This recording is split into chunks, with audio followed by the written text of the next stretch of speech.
professional wrestling. I'm referring, of course, to the Minnesota Wrecking Crew, Gene and Ole Anderson. And we still have the World Tag Team Champions. We're the Minnesota Wrecking Crew. There's nobody.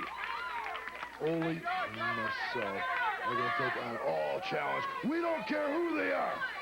Wells, Rich, Wrestling 2, Ric Flair, we don't care.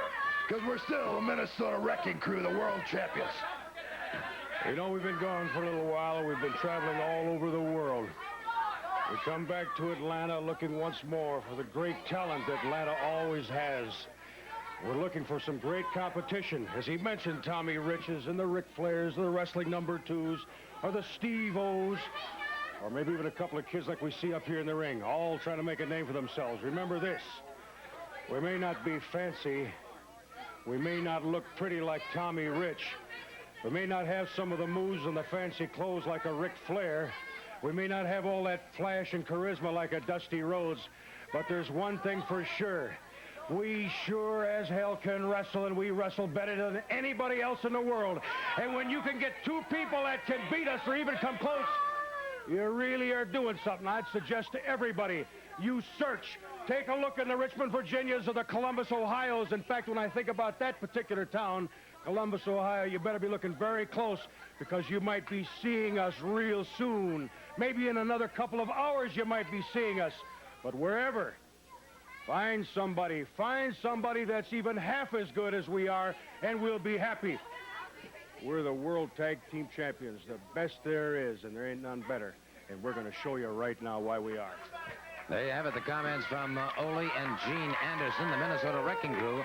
They are indeed the World Tag Team Champions. Right now they're going up against Rick Thor and George Wells, and this should promise to be quite a test indeed for both of these men. Now, the Andersons, of course, from the Golden Gopher state of Minnesota. George Wells out of California. Teamed up with Rick Thor. One fall, 10-minute time limit in this Australian tag team match, and that is Gene Anderson moving out first very quickly. Started to make the tag and then moves back against George Wells. And now the tag is made. And this is the thing about the Anderson brothers. They have those quick tag in and tag outs and do it so very effectively. Back into the far turnbuckle now. Ole Anderson. Kept his man tied up.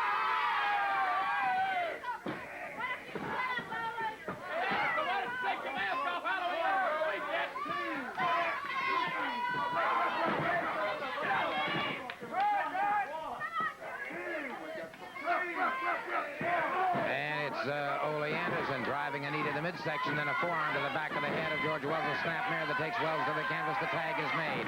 Gene Anderson tags up.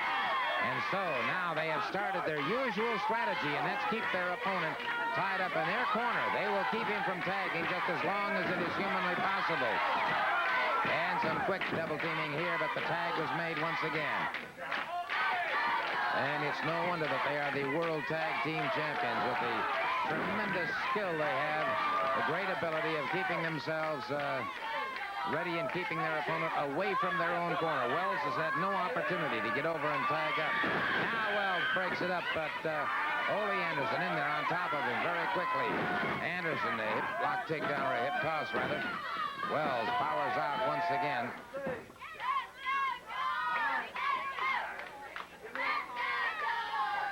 And George Wells, red trunks, trying to get back to his feet, makes it back to his feet. Rick Thor waiting in that corner, waiting to tag. Wells with a forearm, another one, and another, and another. Wells back over there, makes the tag with Rick Thor. Thor moves into the ring.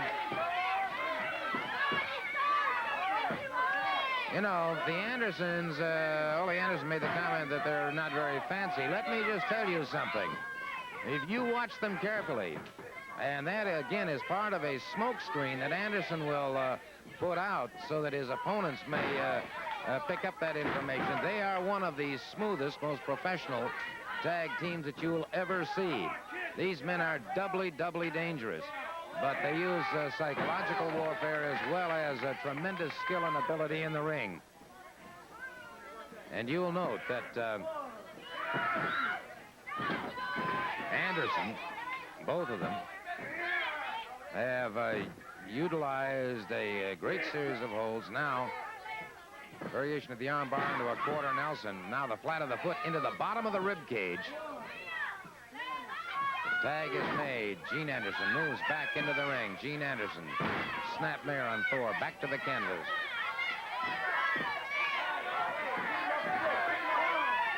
Ole Anderson. Drove that knee into the shoulder of Thor, and that, of course, they will generally concentrate on an arm or a shoulder. Has him, had that arm barred, put tremendous back pressure on the arm by Bruno Sammartino Jr. At 19, Bruno Sammartino Jr. Was named the world's strongest teenager, and there was certainly no question about that. He follows in the career of his legendary father, Bruno Sammartino Sr. Now you see a fine ride by Ole Anderson. Sammartino finally breaks free from it, however. But an outstanding ride by Ole Anderson. The Andersons, as they both will tell you, do not claim perhaps the most scientific styles of wrestling, but may I say that, and I'm sure that Rod Piper would agree with me, they adhere to the basics, and of course that's where it all begins and that's where it all ends. Mr. Soley, you are absolutely correct. That's why you are a great announcer. You see, there is magnificence and splendor all in one beautiful package. There is a team that what they do is they get a hold of a piece of meat like a pit bull terrier, and they shake and they shake and they don't let go. They got more guts than any person, any team I've ever seen in my entire life, and they prove it. That's why they become world champions. They become, when they walk into a bar, people leave the bar, except for me. Indeed, and it is Russell in a lot of trouble now as Gene Anderson keeps that. Right. Look at them working on that arm. You see, relentlessly they work on that arm, not giving a chance. See, he must have watch. Tag, immediately tag. Why sitting there and get hurt? Boom, they got him. Beautiful. Wrestling at its best. You know what? You've got some tremendous wrestlers here. I didn't realize it. Well, we have the finest in the world. There's no question about that. And obviously, I have alongside of me certainly one of the greatest, too. All right. Good. Heavy armbar down on Russell now, keeping Russell's head into the canvas. And it is Russell inching his way toward those ring ropes, finally makes it in. And so the referee, Nick Patrick, calling for the break. And it is Ole Anderson driving a knee in on the break. Once again, Ole Anderson bullying into his man, pushing the issue as fast and as heavy as he can, keeping Russell constantly on the defense. The arm, back. Look at the viciousness. Look at the constant attack.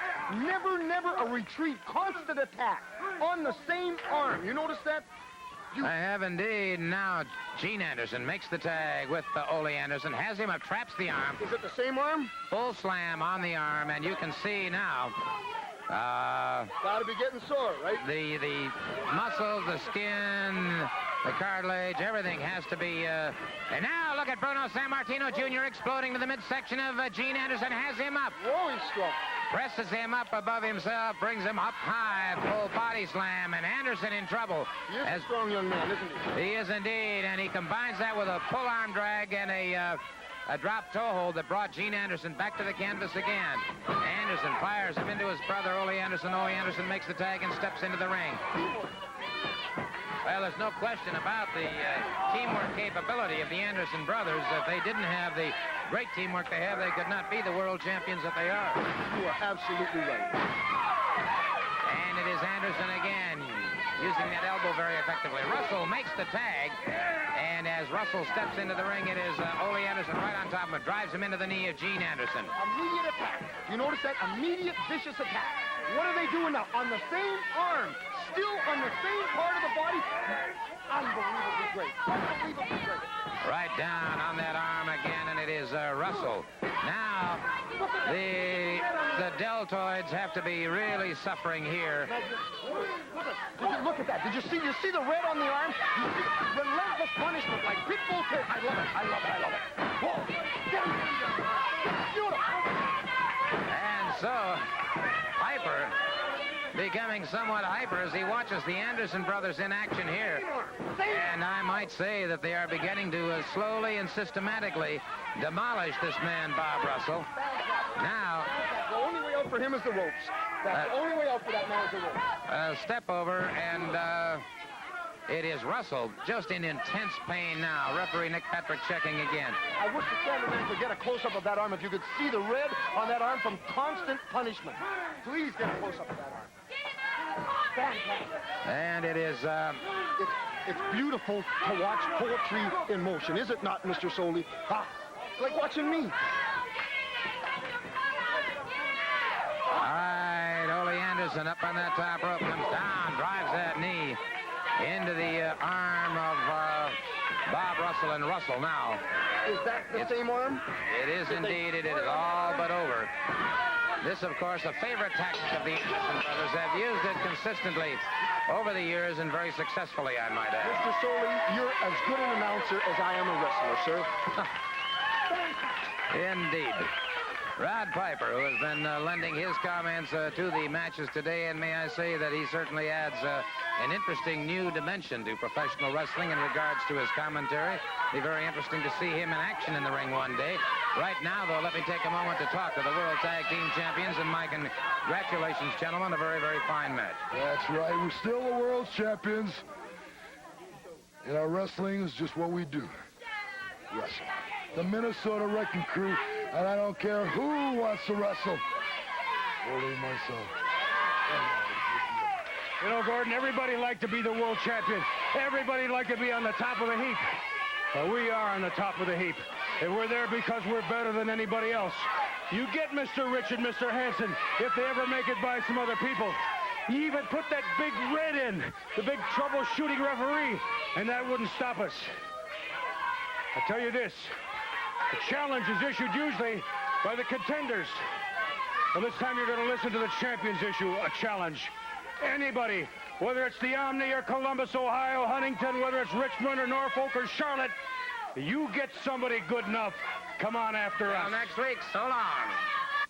So confused. He's afraid all he wants to do is go home and eat dinner, Jack.